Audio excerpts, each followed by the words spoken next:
This reminds me of a fish off of Finding Nemo. That's funny.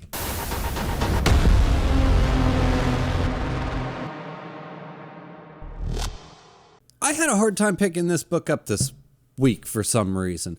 Like, I just wasn't excited about it. You know, because I'm kind of like leapfrogging my way through all these stories here. I guess maybe because it doesn't have like the magical fantasy of Berserk or the comedy that is Dorohedoro. So when I get to this one, I'm like, oh, it's the boring one. And I don't know why I think that, because it's definitely not boring. It is definitely like edge of your seat crime thriller stuff. And I knew this going into it. I've read it before. It is not like this is my first go round with this manga. Anyway, it was weird. Anyway, just like always, before I get too far into this, I do want to thank my patrons. Thank you all so very much, every single one of you. And this week I got 2 new patrons, so I want to give an extra special shout out to Sean Davies and Emma Cater. And of course, as always, if you are interested in becoming a patron, the link is always in the description below. Now, this time we get started being introduced to a real weasel of a man named Otto.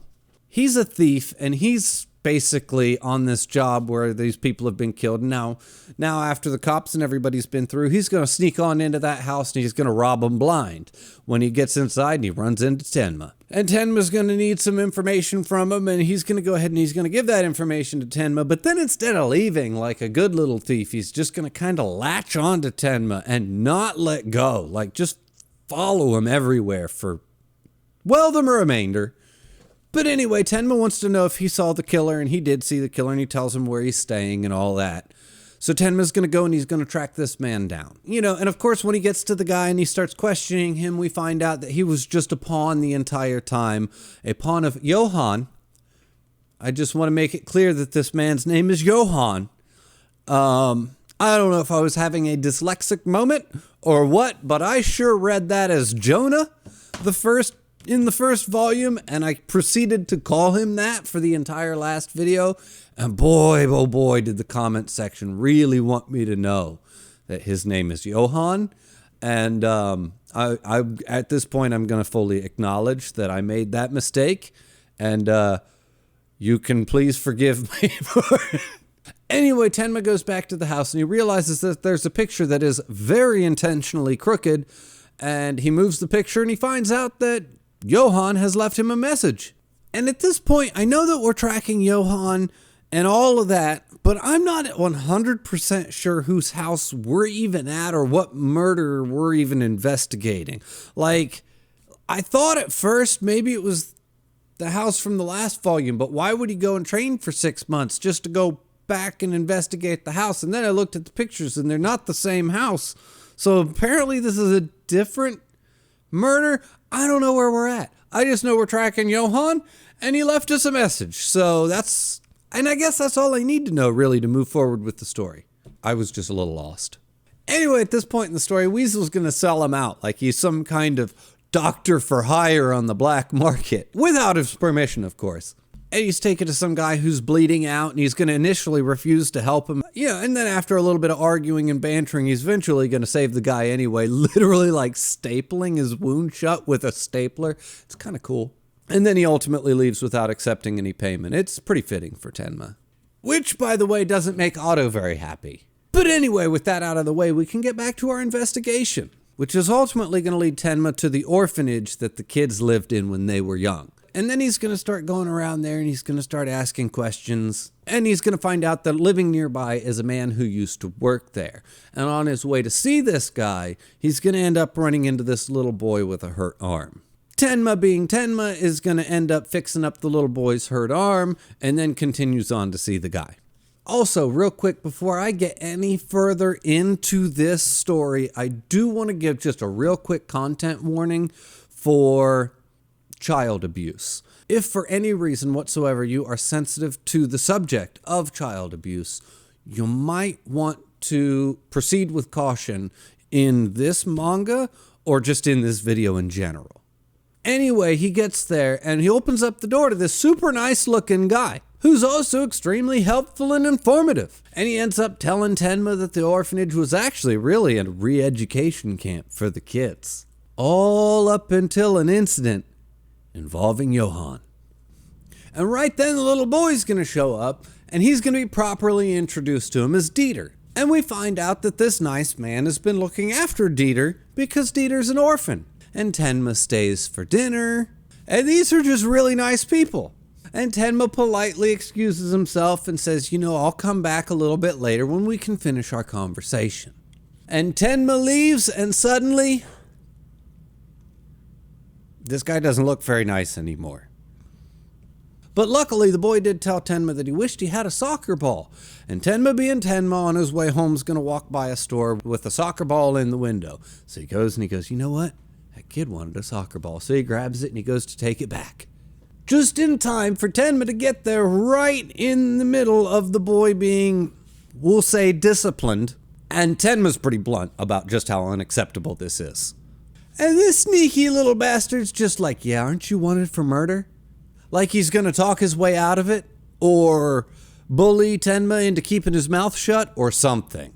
So Tenma, at this point in his life, don't fuck around. And he just pulls his gun on the guy like, give me the kid. So now Tenma's got a kid. And at this point he talks to Dieter, and Dieter ends up telling him that he has to be strong because the world is black as night, and tomorrow is black as night. And we find out that this is what he thinks and what he believes because this is what the man has been force-feeding to him. And I mean, it's just super fucked up. I mean, we're really at this point, we're right in the middle of a really messed up situation. And Tenma, being Tenma, just says, you know what? That's not true because tomorrow's gonna be a good day. And it's just like, it's super touching. It's just like a really nice, heartwarming little moment. I did like that. I just like Tenma.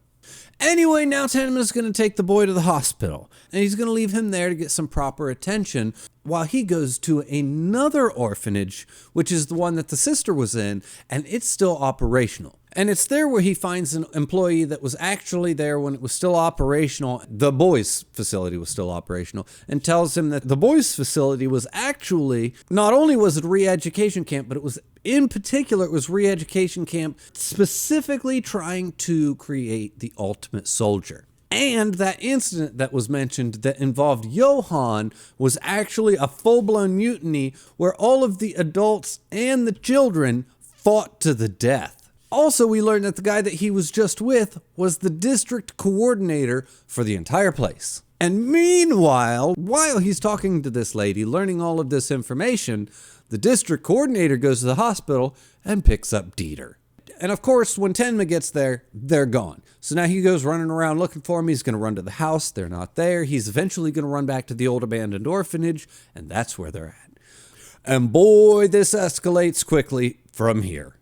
I mean, Tenma gets there, and the district coordinator already has a gun, and he's pointing it to Dieter's head, and Tenma accuses him of creating Johan, and the coordinator says, absolutely not. We could never have created Johan. Johan was born like that.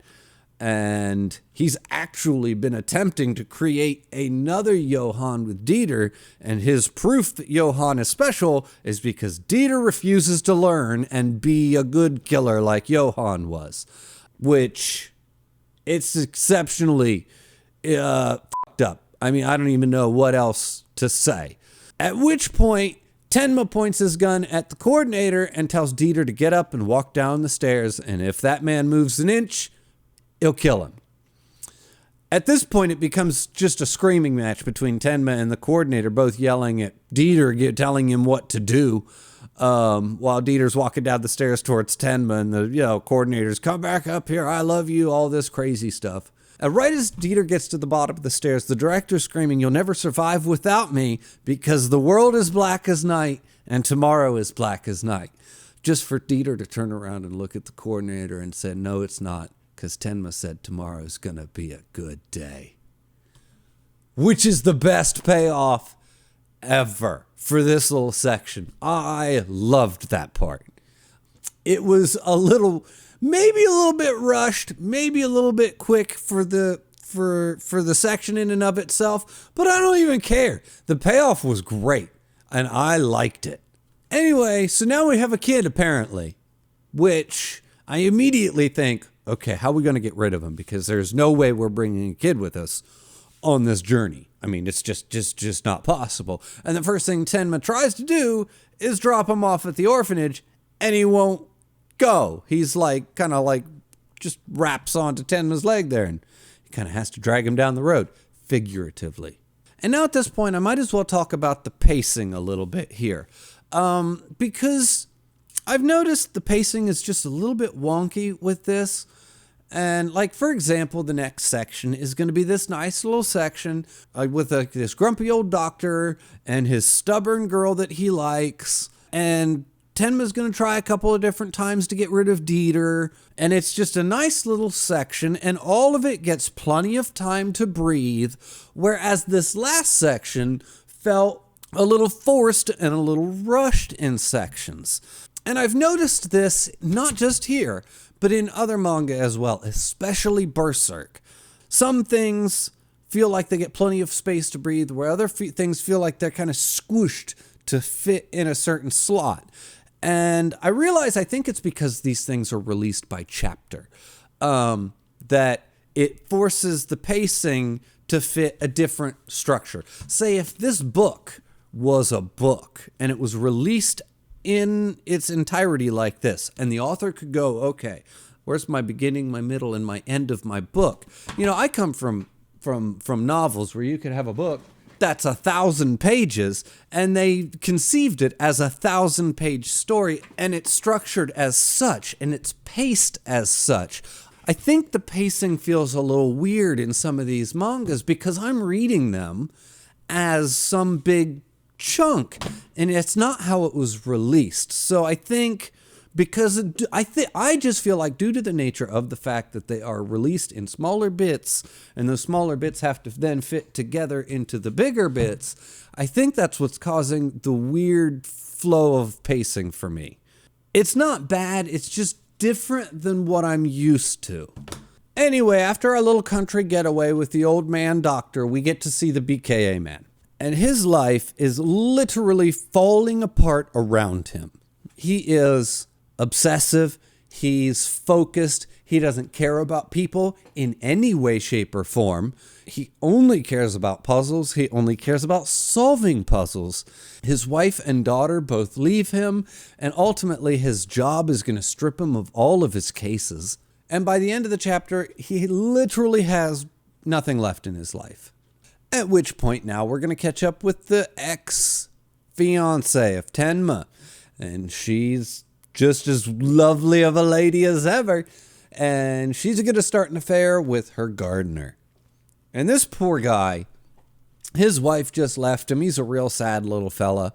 And he's basically a single parent now, just him and his little kid. And he goes to this garden and he works on the garden, and now this manipulative little, we'll just leave some nasty words for her out for now, is going to start an affair with him, and then she starts treating him about the way you would expect this lady to treat him.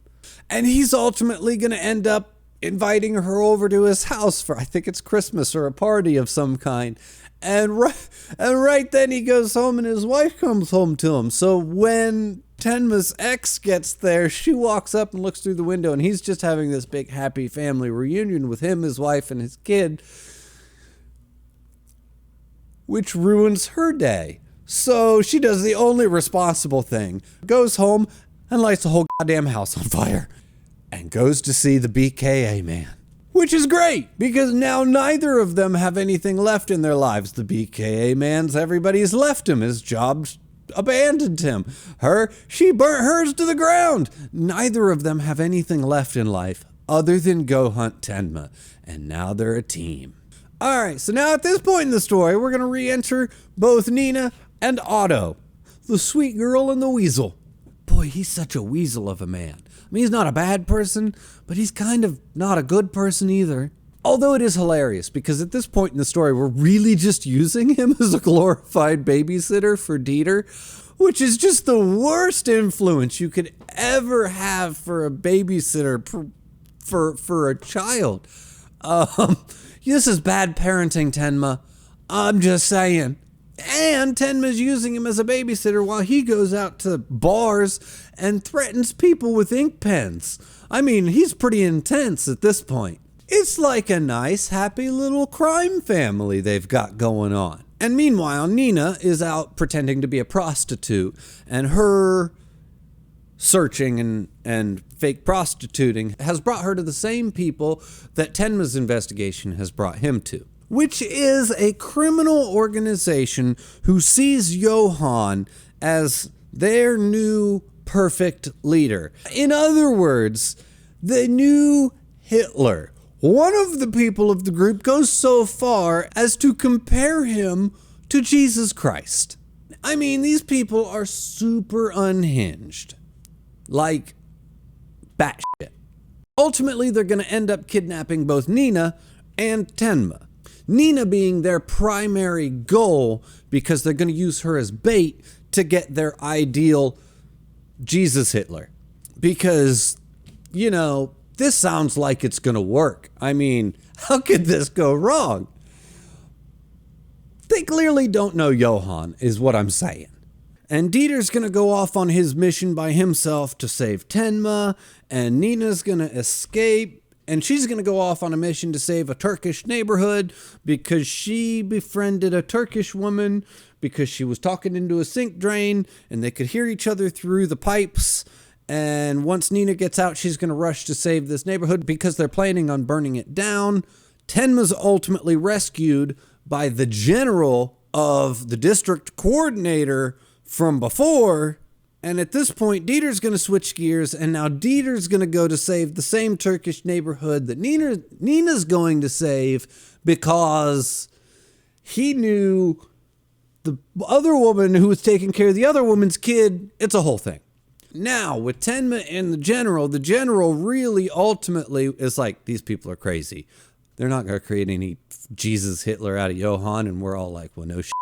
And he kidnapped Tenma because he wants Tenma to kill Johan, and we're like, well, that's a convenient request. Sure, why not? We'll work for the general now. So the general sends Tenma to kill Johan. Like, that's not what Tenma was already doing already. That might have been too many already. And immediately, instead of going after Johan like the general wants him to do, he goes to save the Turkish neighborhood with Nina and Dieter. Also, at this point in time, Nina and Dieter meet up, and Nina realizes that Dieter doesn't have any parents, and she goes to feel bad for him, and Dieter's like, it's okay, I've got Tenma, which is like, it's kind of become a mantra for him at this point. He's said it a couple of different times throughout the manga, like something bad will happen and people are like, oh my gosh, I'm so sorry. And he's like, no, it's okay. I've got Tenma. As terrible as this is, no child should be with Tenma on this journey of revenge and murder. This is not a place for Dieter to be. As much as this is true, I can't help but really like Dieter. He's only been here for a little bit. But boy, he's a likable little character, isn't he? Gosh, he's growing on me super quick, and I do not know why. Berserk could learn a lot from this little guy. Dieter, awesome. Isidro, I'm sorry. Anyway, Tenma shows up, they all save the neighborhood, and we all live happily ever after. Not really. But Tenma gets in a boat with Dieter and Otto, and they're going to go off and they're going to kill Johan. Right then, Nina screams out across the water that she saw the message and she's figured it out. Now she knows why Johan wanted her to shoot him in the head when they were kids. There's two Johans. And we get to see the message on the water tower, which is, help. The monster inside me is going to explode. And at this point, Tenma comes to the realization that Johan has split personality. The end. Actually, it's not the end. There's actually one more chapter to go, and it's a chapter, kind of like a little chapter about Nina preparing to go on her journey, very similar to the chapter at the end of the last book, where Tenma was getting ready to go on his journey, and she's preparing, and she's prepping, and she's training, just like Tenma did. So far, the two ending chapters have been very reminiscent of each other. But for all intents and purposes, as far as the story of this volume is concerned, this is pretty much the end. Now, I'm not so sure I'm keen on this. I'm not so sure about the whole multiple personality thing. I kind of hope, fingers crossed, that that's like one big misdirect, because Johan writing a big message, help me, on the side of a water tower? Not sure. Not my favorite direction for the story to go. So like I said, I hope it's just one big misdirect. Also, the multiple personalities angle in general, not my favorite way for this to go. We got a lot of story left. I don't know this, like I said, and for them to just be like, I got it, it's multiple personalities. I feel like we got a lot of time for that to change. It might be disappointing in the end if that is ultimately what ends up being the end of this. We'll see. You know what? I'm not even going to start to speculate how this is going to end yet. But I just don't know how excited I am about the idea of, oh no, Johan has multiple personalities. Also, I do want to point out here, this manga really takes the idea of suspension of disbelief and really stretches it. I like it. Don't get me wrong. It's a really good story, and I'm having a lot of fun with it. But there are times where, let's just take, for example, the crooked picture and the message on the water tower. I mean, the whole thing goes off the rails if Tenma doesn't go back to the place, or if Tenma doesn't happen to notice that that picture's crooked. Or what if he didn't show up at that exact time? Or what if he walked by the other side of the tower when you wrote the message over here and he missed the message? I mean, I know that Johan knows that Tenma's gonna be here, but a lot of things have to happen just right for this to fall together, which is where that suspension of disbelief really gets stretched at times. Ultimately, the story feels like a ride that we are on. And if you just kind of sit back and enjoy the ride, it is quite a wonderful ride. And it is very much fun to just watch all of the moving pieces and parts and the way they work and the way they flow and the way they click together as the story moves forward. It's really quite intricate and it's really quite well done. But at the same time, if Tenma walks around the other side of the water tower, now where do we go? So, like I said, it's some of the parts I feel like maybe you shouldn't think about them too hard, because the logic might start to unravel on you if you do. All in all, like I said, it's quite good. I'm really enjoying myself. Although I think I gave the last volume a 9, I am going to dial this read through back just a bit from a 9 down to an 8. Partially because I'm not so excited about the whole multiple personalities angle, and some of that suspension of disbelief is just being stretched really, really hard. Although I still way above average. I'm still absolutely enjoying this read through. This one just didn't quite hit a 9 for me. So I think that's going to do it for today. Anyway, as always, the link for my Discord is in the description below. The link for my Patreon is in the description below. Thank you everyone for watching, and I'll see you next time.